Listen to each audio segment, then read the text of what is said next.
Ladies and gentlemen, welcome to the Digital Leader Show, where we talk key issues and news at the intersection of business and technology in hopes of making you a better digital leader.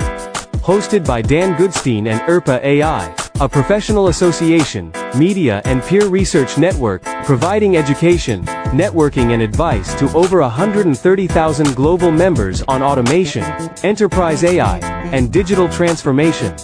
We're live Wednesdays at noon Eastern, 9 a.m. Pacific on LinkedIn and YouTube, and the audio recording is available wherever you get your podcasts. And now, here's your host, Dan Goodstein.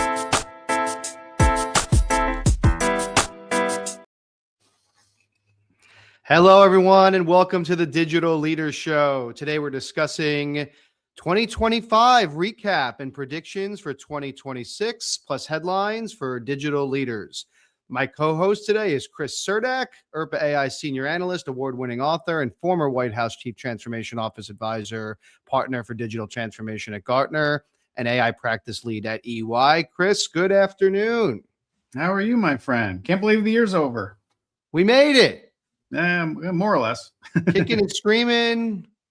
Still have jobs, but it was a year, man. It was, yeah. It's been crazy. We'll see how it wraps up, but yeah, it's last show for us for the year. We want to talk about what we expected to happen this year, what happened, what didn't happen, and what we're seeing for next year. So if you're like, well, it really should be everybody who is not completely 100% sure on what's next, stick around. But lots going on. And before we jump into that, let's quickly go through this week's headlines.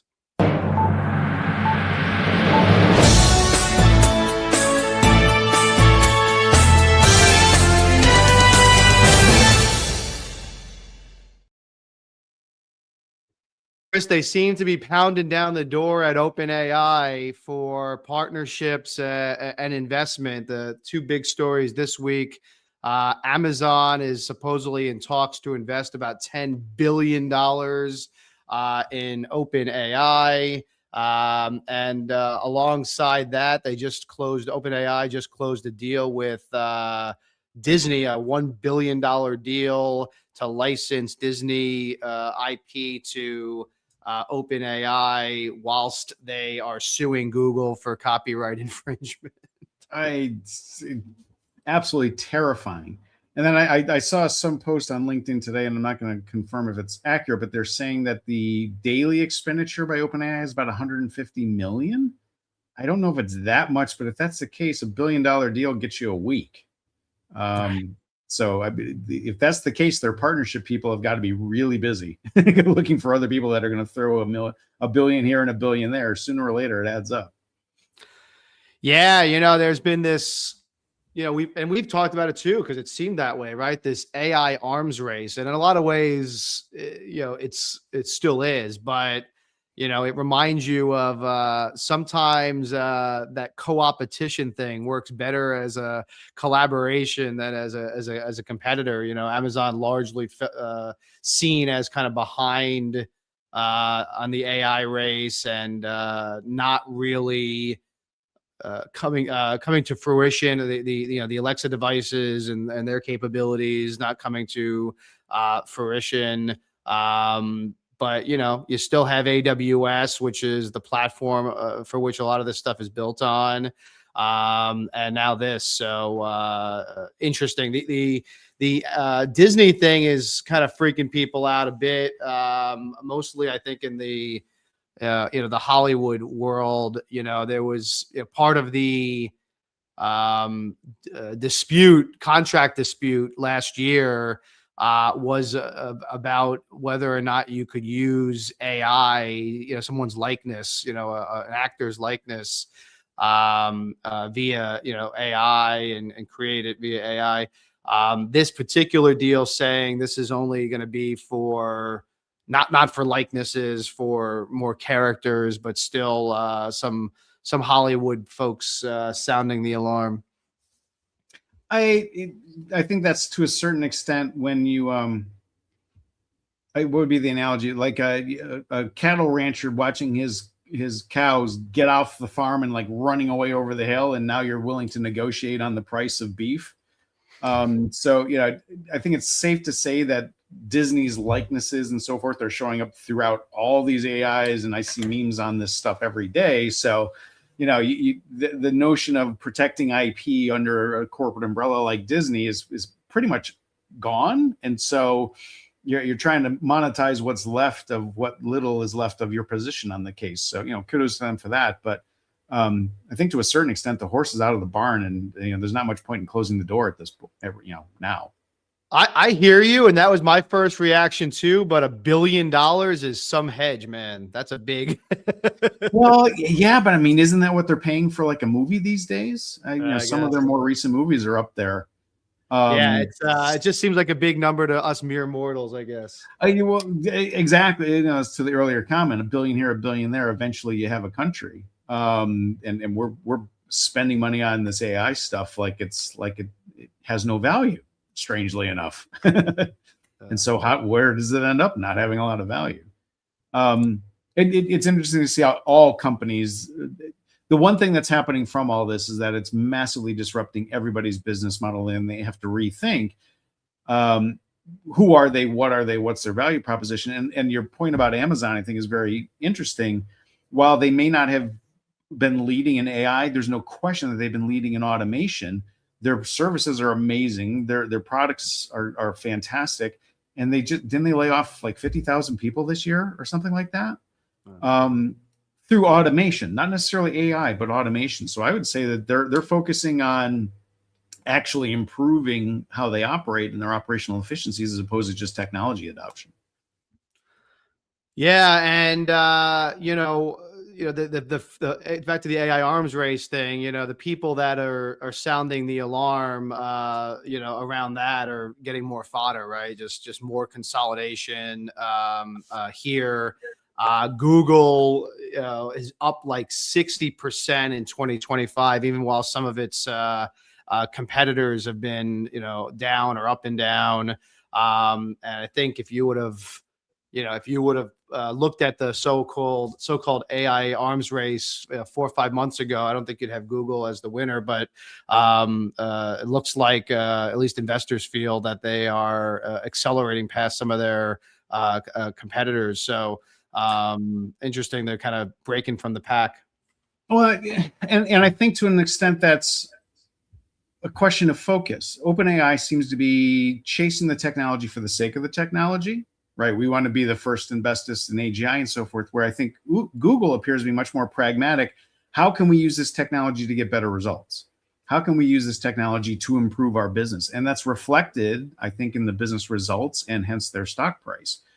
So the bet the farm on the technology approach that OpenAI, because what's the business case for OpenAI? I think they're still struggling themselves to figure that out. Whereas Google, you're getting better search results. You're getting as a consumer, you're getting better search result.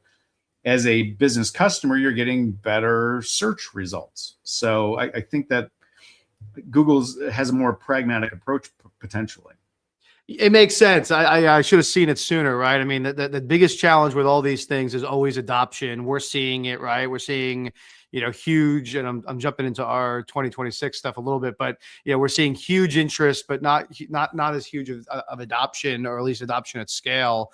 So, here's a player that's already embedded in some of this stuff. Them and Microsoft, right, are already embedded in the way you work, the workflows, where, as good as a technology is, if you have to change the way you're doing things, if you have to change your workflows and disrupt things, it sounds better sometimes than it is.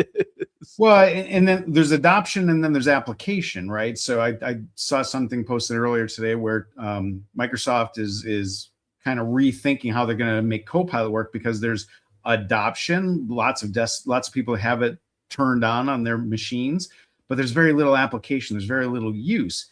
And a lot of that quote adoption was, I don't know if you noticed, but when they turned that on in your latest update of Windows, it was just automatically turned on and you were forced to start paying for it.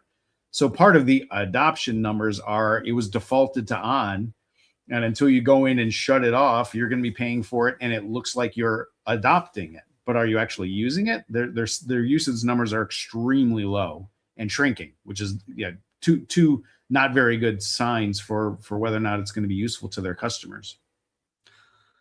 And politicians weighing in. Bernie Sanders called, I think just this morning, for a nationwide pause on AI data centers to, quote, let democracy catch up. And meanwhile, Trump has just signed an executive order banning states from regulating AI companies. So, a little bit of, I think, concern, a little bit of potential, power control. Who has the ability to regulate this stuff?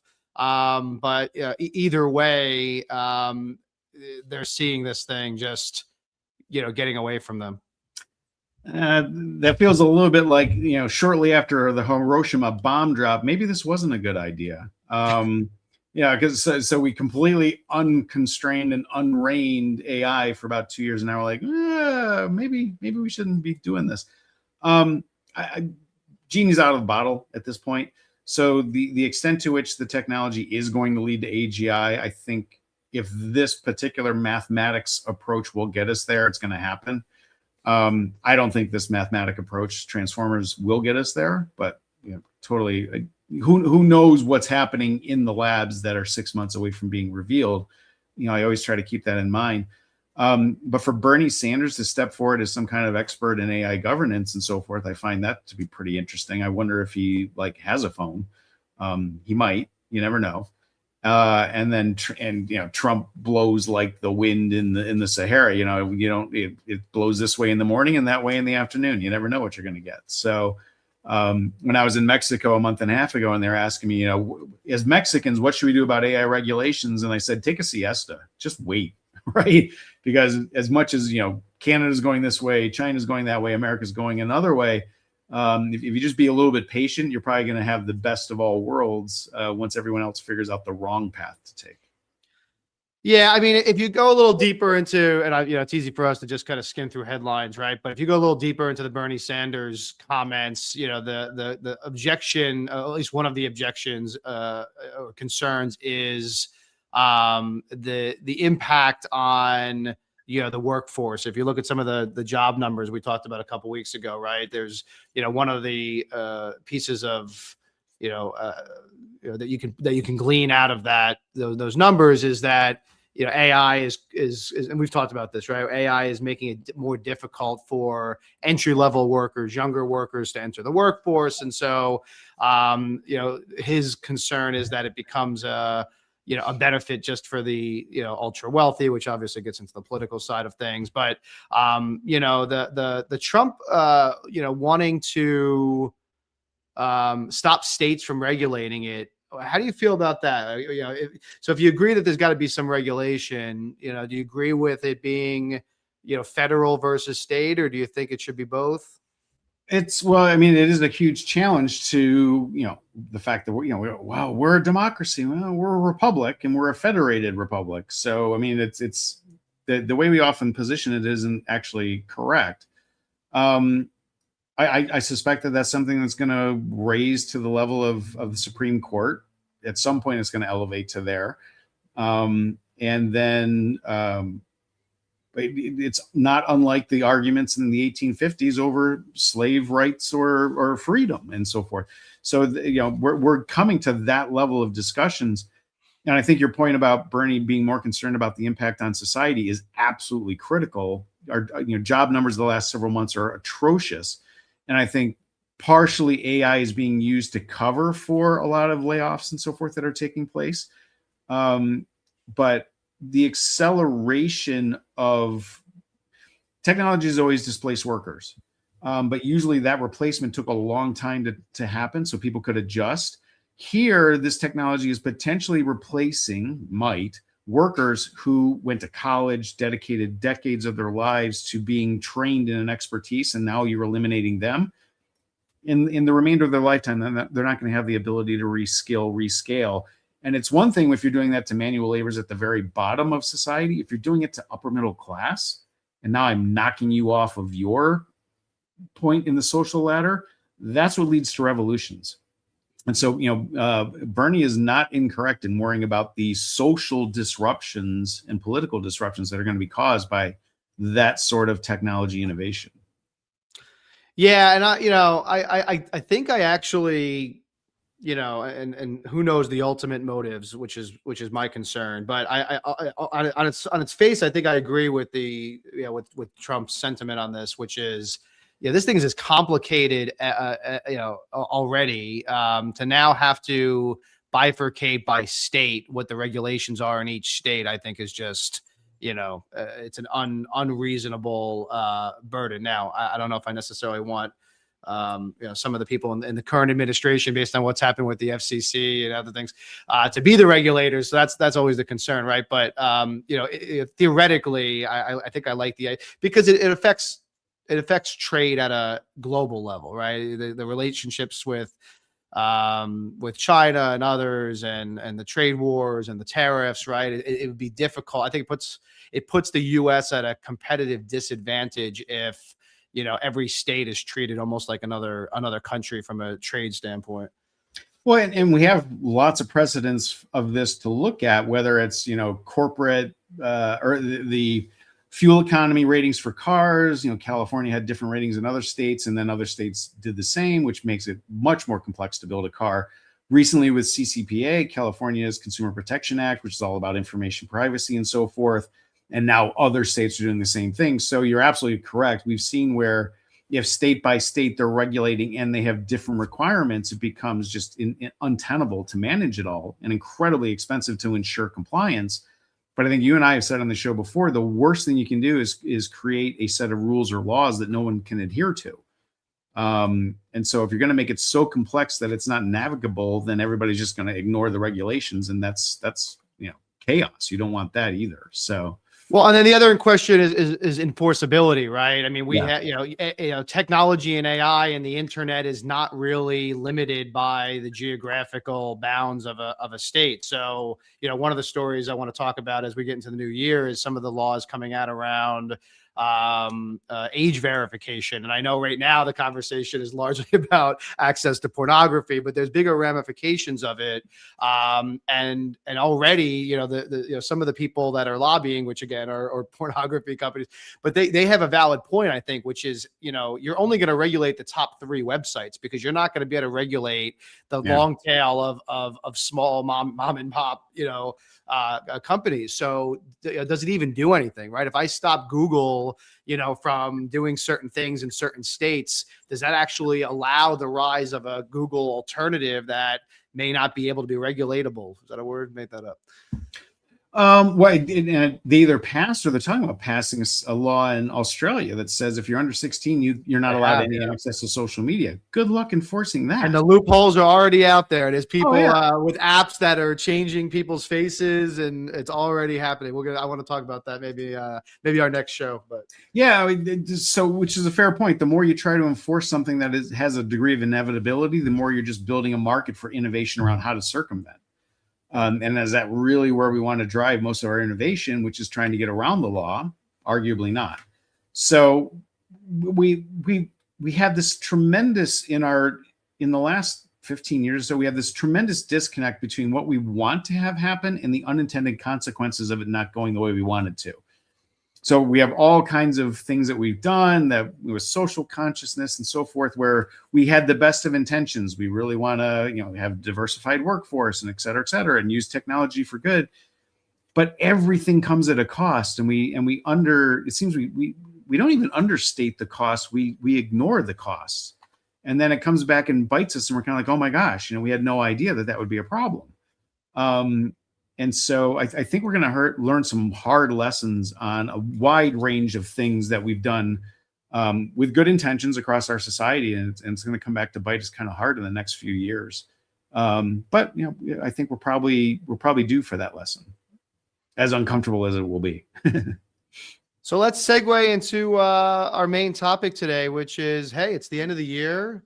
And, what happened this year, it's usually kind of, when I think about what happened, in the course of a year, Chris, I normally have like 3 or 4 like foundational, like the legs of a stool analogy, right? Like there's 2 or 3 different technologies, 2 or 3 things that happened. I mean, is it safe to say they were all AI, or maybe a better way of saying it is that, AI was like as pervasive as the internet, like for it to be its own thing, it almost doesn't make sense. It was really more about AI embedding itself into everything else over the course of the last year. But what are your thoughts?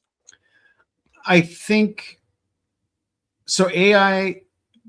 A year ago, we were talking about this, about what was the future of AI. And a year ago, I'm pretty sure I said 2024 was the year that people were going to make plans for AI. 2025 is when they're going to try to execute the plans. And 2026 is when they're going to try to clean up after the plans didn't work out. And I think that was fairly prophetic. And it's not because I'm smart. I've seen this cycle so many times over the 30 something years. So I think that's largely how it played out. To me, I think that AI is proving to be a forcing function in a whole bunch of other things. And I think there's a whole bunch of other things that happen in the world that are actually much more impactful. And they were kind of covered over by AI. And by that, I mean, the war in Ukraine, the creation of BRICS, the de-dollarization of oil in the world, that the end of the Bretton Woods agreement from the early 40s that set up the last 80 years of how our world even worked. Those to me are the much bigger, much more impactful changes that took place, and they were all kind of sidestepped because of AI this, AI that. I think they all merge in the coming year. So the coming year is going to be even more interesting than this year. But I think that we were very distracted by AI, and there's a lot of other important stuff going on all around the world. So how about from a yeah? Good. No, please. I was just going to ask you. So from a, I think from a headline standpoint, sure. From a technology standpoint, though, like I and I haven't seen it this year. I usually look at it before we do this show, but you usually, all the analyst houses have their, top 5 or top 10 things, 10 technologies to look out for, for next year. And the ones that I did see, for this year were more about AI in healthcare, AI in this industry, AI in that space, AI takes right versus distinct technologies. Are there others that you're tracking though? The one that I think might be the most impactful, medium and longer term, is if SpaceX goes public, which is now being discussed. And not so much the launchers, because the rockets are important, but I think Starlink is probably one of the most disruptive technologies in the world. Where I worked on the internets in the sky in the early 90s, which didn't work because there wasn't a market for it. You didn't have a TikToker trying to shoot videos on top of Everest, so they needed a good connection in the early 90s. Now you do. And so before they were trying to launch the infrastructure, before there was a demand, and now there's demand and the infrastructure is going to take off. So I view Starlink as potentially one of the most disruptive technologies and projects out there. And that's going to be reflected in SpaceX's IPO, which is potentially going to be over $1 trillion for the first time ever. And for people that are uncomfortable with Elon, just because he's Elon and he's kind of crazy and so forth, and being the richest man in the world, the dude's about to triple his wealth. So Lord only, and have this internet and space connecting. Again, my own company is trying to get the last 2 billion people into the digital economy. Starlink is one of the ways that they're going to do that. And I think that having the last quarter of humanity added to the digital economy is probably one of the more disruptive things that we're going to see in the coming decade. Yeah. So you have this kind of this idea of the edge, or like the edge of the network, right? That, hasn't really had, access in areas. It's gotten better, right? With 5G, and are we up to 6G or 10G, or what's the next thing? 6G is starting to come out. Yeah. Yeah. So it's getting better, right? More bandwidth, more access, but there's still, it's amazing to me. Like where I live in a suburb of New York, an hour and a half outside of the city. And our coverage here is 96% awesome.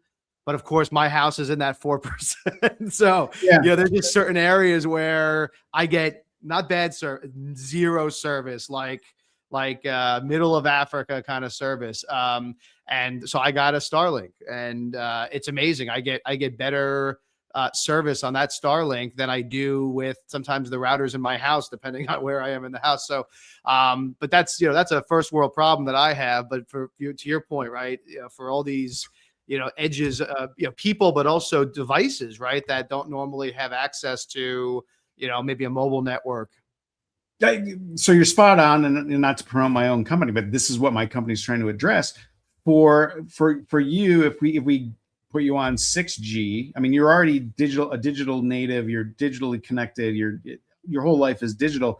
Giving you better bandwidth is not going to be as impactful to your life. I mean, it's nice still cool, but it's a nice to have. It's a bit of a luxury. We're talking, there's people out there where if you can lower the cost to deliver by 10%, now there's another 500 million people that have no access right now, and you're giving it to them.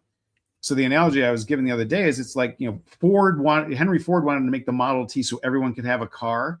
And that's great. But you also had to invent gas stations and motels and service centers. There's all the other infrastructure that you needed so that the car could truly be disruptive if everyone had one. And so getting people that are already 98% digital, 1% more digital, isn't as impactful as taking the people that are completely unconnected and plugging them in. And I think that is why what Starlink is bringing to the table. And frankly, that's, like I said, my own company, that's what we're trying to tap into, because that's going to be one of the more disruptive things that happens. The other one, which we often overlook because so much of our attention has been software automation, but the other thing I think to look out for in 26 is robotics, physical robotics. To your point, one of the things that I guess it's under the Tesla. I'm thinking about Elon Musk, SpaceX. I think it's under the Tesla organization, where his comp plan is tied to, I forget the number, but building like a silly amount of humanoid robots, like the stuff of Hollywood fodder, right? Like not an army per se, but like basically an army of robots. That kind of Jetsons analogy we've been telling everybody for the longest time that's not what we're talking about. That's what we're talking about now. Well, into our earlier discussion, Amazon wasn't really as big on AIs. All these other companies, but they've been automating like crazy. Their 40 or 50,000 layoffs is because of automation, not AI based, but almost certainly robotics. And they're talking about robotics for Amazon eliminating or preventing, was it 600,000 jobs in the next 5 years? So to your point, that kind of automation, I think, is going to be explosive and much more impactful potentially than AI right now. And so interestingly, and I also saw this other pretty famous economist talking a couple of days ago about how the Ukraine war is part of what's representing this step change in our society. World War I and the Crimean War, they were the first industrialized wars. That's where you were building billions of bullets and millions of artillery rounds and dozens of battleships and stuff. What's going on in Ukraine right now is the first automated war, and where they're building 1 million drones a month. You make one drone to blow up one soldier, and you can't even step outside of the drones now are flying into the trenches and finding where the people are hiding. And we're learning a new method of warfare in real time. And those innovations, as war often does, it leads to a bunch of innovations that then lead to civilian innovations. And I think we're going to see more and more of that. So if you want to see where the potential disruptions are coming from, look at the innovation coming out of that horrifying war. But we're going to see how a lot of roles that have strictly been human in the past are now going to be automated away on the civilian side. I saw a video yesterday, and I'm trying to remember what the application. I think it was an industrial manufacturer, and it was a truck, which was not a self-driving truck, but it could have been, right? A self-driving truck with a flatbed and a robot in the back holding up and launching a drone, right? And the goal, the Tesla goal of this is the Optimus robot. The goal is like I said, Jetson. They want this thing in your house cooking, cleaning, doing household stuff. In theory, with the same capabilities that you'll be able to get from ChatGPT or Google Gemini or whoever wins that race, built in, right? Well, and there's the and if you want to start getting humanist and philosophical, there's an old saying that every empire is built upon the backs of slave labor. This is non-human slave labor to a certain extent, and maybe this is something we need to get to the next level of economic development until all the robots unionize, and who knows what happens then. But it's amazing how we humans, our history keeps repeating and repeating, and we keep refusing to learn the lessons of the past.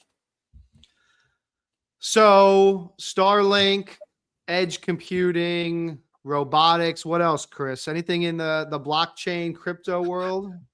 So interestingly, and that's where I'm currently positioned. So I think yes, I think that there's a new renaissance globally around crypto and blockchain. I think that it got a really bad publicity for about 10 years, but I think more and more nations are now heading in that direction.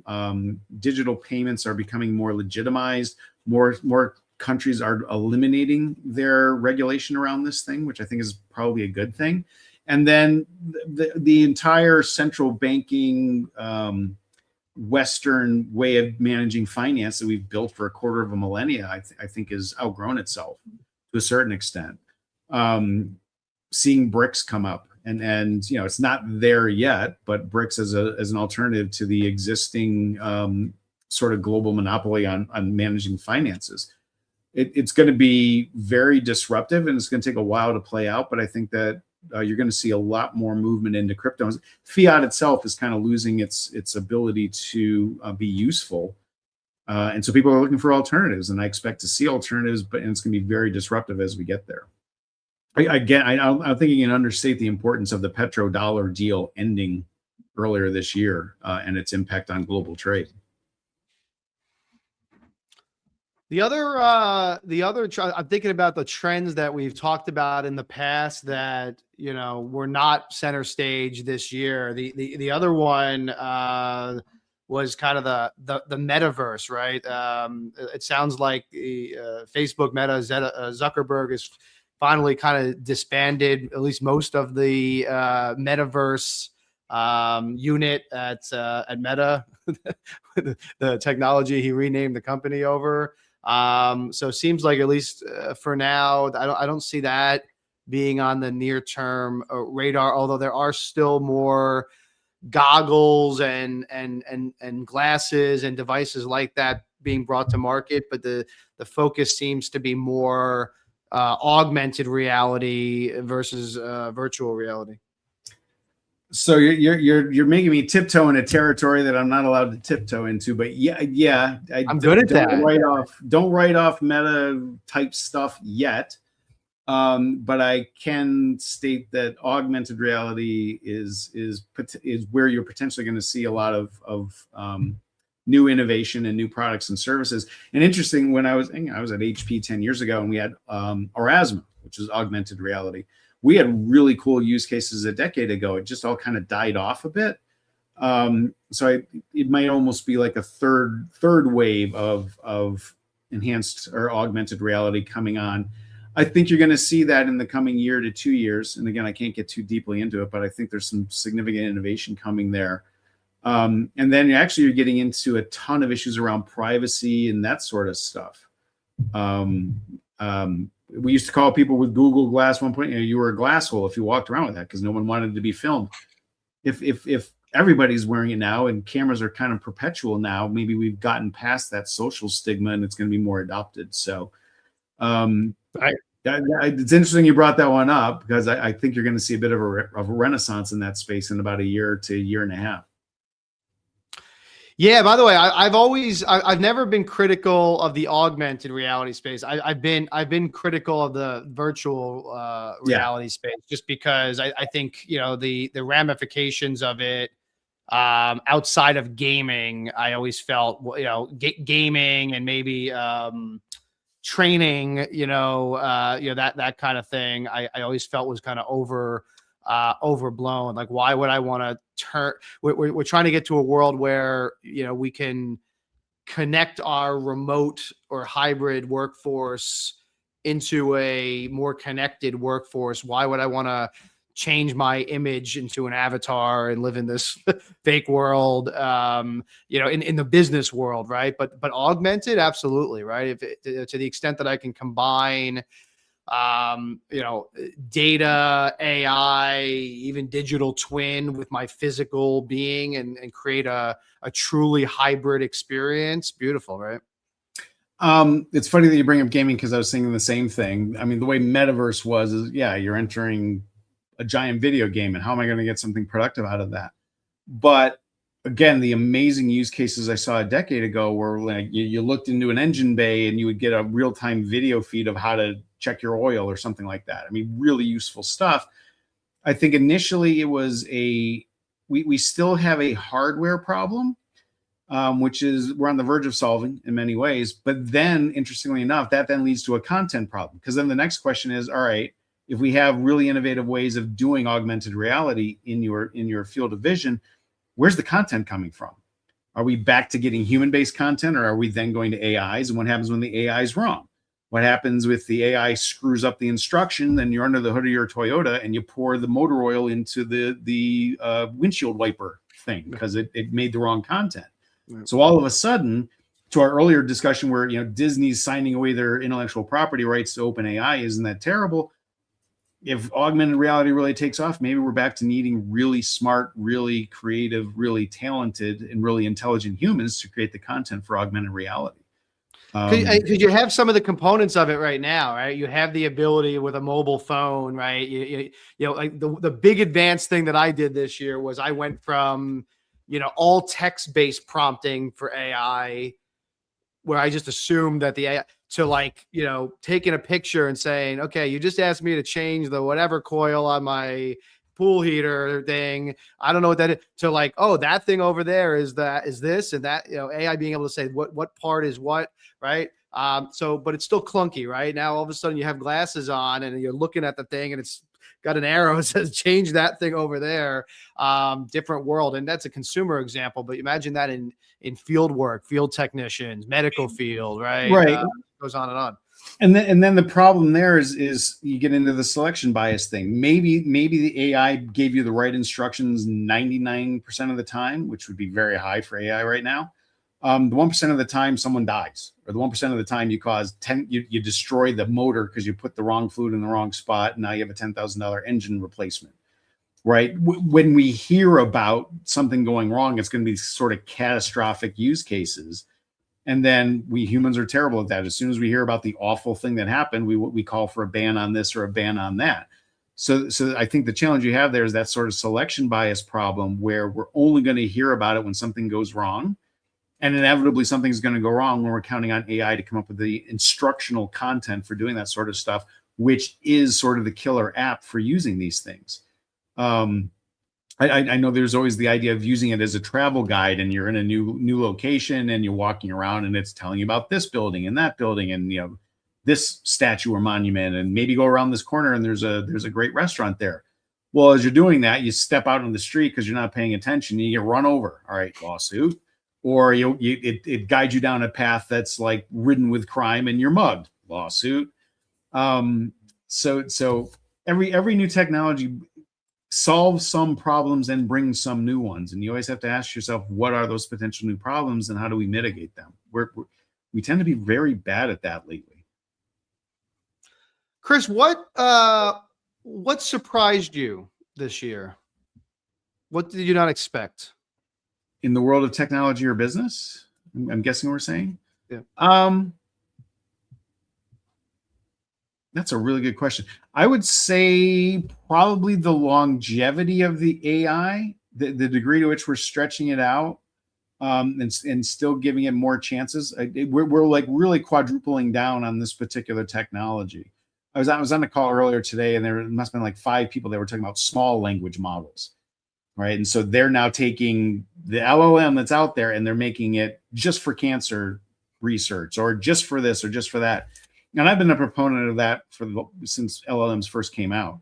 So the fact that we're still dumping immense amounts of money into the big bang, we're going after AGI. I think that's probably the thing that surprised me the most. We're really quadrupling down. We're taking the mortgage of the farm, or the deed to the farm, and we're putting it on the blackjack table and hoping that we get one more good spin. That's the part I think that's most surprising to me. Actually, then there's a second one. I don't know if you've noticed this, but the subscriptification of everything. Have you seen where like Volkswagen now in their cars, if you want to have your steering wheel heated, you have to pay like $5 for the weekend. No way, really? Or if you want to increase the amount of horsepower for the weekend, it's like $40 and you get 50 more horsepower. And this was a trend I think started in a lot of the electric cars like Teslas. Like you pay a little bit extra and you get and they're even talking about having to subscribe to turn on the radio in your car. And so that whole you'll own nothing and be happy, that is moving very quickly. And the notion of having to subscribe to everything and everything is optional and you literally don't own anything. I think that's one of the things that's a disturbing trend. It's disturbing, and it's challenging because it's become so compartmentalized now. If I could, and I know there's a pitch here for, well, you need competitiveness for price competitiveness, but I'm sick of having 14 apps. I mean, I don't know how many times how much money I spend on streaming services, and my kids say I want to watch X movie and I can't freaking find it. Like, I'm so done with that. Bring me back to cable. And I'm a technology guy. I was the first one to cut the cord. I'm like, give me the cord back, because I just want it to work. Like, maybe I'm at a point in my life where I'm not, thank God, counting the $10 and $20 a month, but I just want it to work. I don't want to be subscribed to every freaking service and still not be able to get the content I want because some, small company that hasn't done a deal owns it. But you're right. Even a lot of the self-driving tools now, software now, I think Ford, Lincoln, Tesla, it's a subscription now. It's not just part of the car. It's a subscription. Yeah. Well, there's another side of that too, where I have a bunch of movies like on my Apple TV, but old movies, I'll go back and rewatch them and I'll notice that they've changed the content. Like there's aspects of the movie that have changed, and a lot of it's very subtle, but I'm going back to buying Blu-rays and DVDs for movies. A, they're cheaper, and B, there's at least a better chance that they haven't altered it over time. Because if you're not really paying attention, entire chunks of movies and stuff and old content can be changed. You wouldn't really recognize it. So you'll like this. You'll like this, Chris. I found this guy on YouTube that he compares the version of the movie that's on streaming to the original script, and he tells you what's missing. Yeah. And one of them was really one of my favorite Christmas movies of all time, National Lampoon's Christmas Vacation. He talks about this, what you're talking, and he said that actually even the movie version with the extra features, the DVD version that had the extra features, and they keep re-releasing it every year with a different cover, whatever. He goes, it's the same movie though. It's not the same movie that aired on cable because of something with I don't know if it was I think it was a timing thing with commercials or whatever, but for whatever reason, there's like 3 or 4 scenes in that movie that aired originally on cable TV, but are not in any of the on-demand or DVD versions. It's just the Matrix, man. We're all living in the Matrix. And I notice it even like subtle things like coloration. If you really pay attention to it, it's interesting. And the more you digitize stuff you do, and again, back to blockchain, that's one of the things I like about blockchain is it gives you ability to see, has this thing been altered? Because we're going to lose more and more ability to check that. Even physical books. I'm back to buying more physical books. Is my Kindle version really the same as it was 20 years ago if I'm buying a copy of 1984 or something like that? I think it's important. So I was trying to think about, as I was thinking of that question for you, I was thinking about how I would answer it. What surprised me about this year. I think I'm surprised at how many people are surprised. and maybe it's just talking to you every week, Chris, but that old adage, like we've seen this movie before. Like I feel it. Maybe it's because we do this every week and not everybody has the time and the opportunity to like look at trends and compare them to but like, it just seems like I saw an article this morning on, they were calling shadow AI. Like, did we not coin that like 6 months ago? Decade ago, even, right? Yeah. Well, you're going to take it, but on the show, we talked about, the cloud computing, the AWS, the shadow IT thing happening again with AI.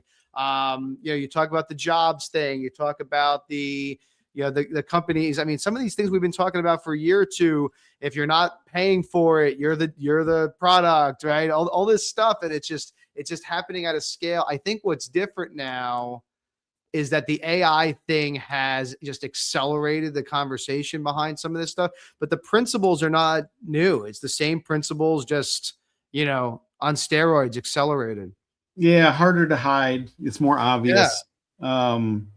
Yeah, kind of like you say, as the Matrix. Once you see a little tear in the Matrix, it's kind of, you can no longer ignore that it's out there. And I think some of that too is, we're in a very disruptive world right now. And there's degrees to which certain things can't be hidden anymore. And I think that we're experiencing a degree of that. And not to take a position one way or the other. I think that the extremes at either end have both gotten so extreme that it's now everyone's kind of like, whoa, none of that makes sense. So I think there's a degree of that sort of either awakening, or there's a point at which a lot of these extremes that have existed in our society for a while are no longer ignorable.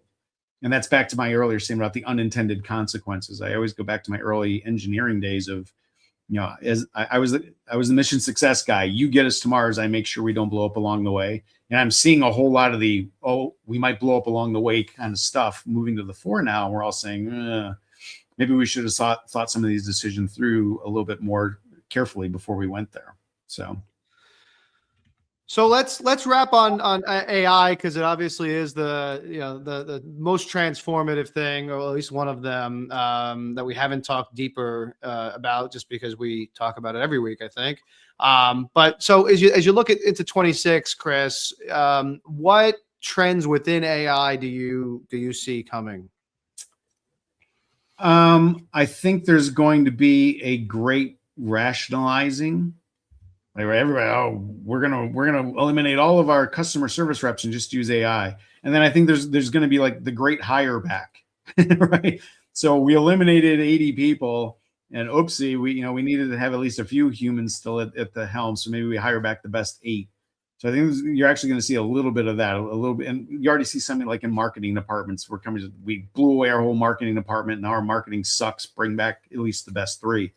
So I think there's going to be a little bit of that going on. I think we're going to be forced to accept that not all use cases were good use cases, that it's a very good tool for very specific things.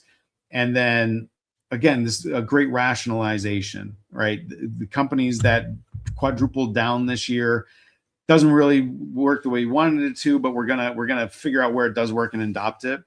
And so I think you're actually going to have an improvement in the percentage and rate of success.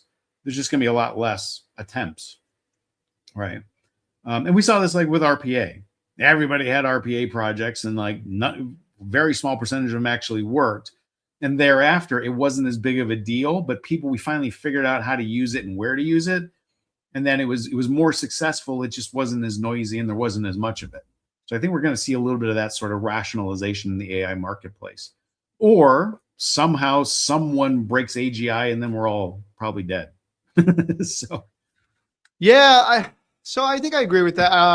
Mine were going to be agentic AI, right? So I think we're at that point where, just like we did with, you mentioned robotic process automation, we kind of evolved from task automation to process automation. I think we're getting there with AI this year, right? I think we're getting from, single prompts, one way, task, to, workflows, agentic.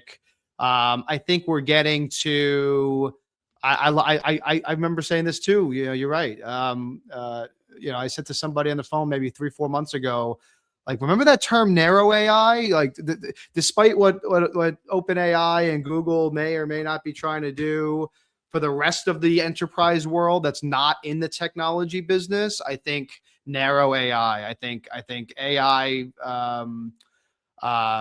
custom fit AI for certain situations. I'm doing a lot in the sales and marketing space.